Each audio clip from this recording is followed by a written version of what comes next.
দেখো বাবা জামাই, তোমাকে তো বিয়েতে কোনো কিছু যৌতুক দেওয়া হয়নি, তা আমি ভাবছি তোমাকে কিছু যৌতুক দেবো। কি নেবে তুমি বলো? কি বলি? দু চাকার কথাই বলি।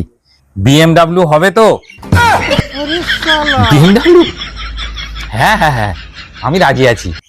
ভাবছি তোমাকে কিছু ক্যাশ দেবো। কত টাকা তুমি নেবে বলো?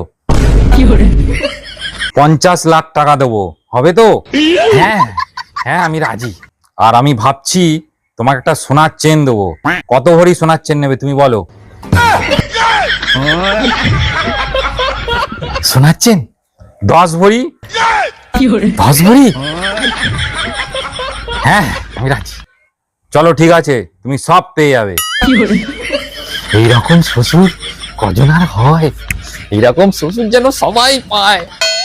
বাবা, ও বাবা, বাবা, বাবা, ও বাবা, বাবা, আরে দাদু এসছে, 500 টাকা ধার চাইছে, তাড়াতাড়ি দাও।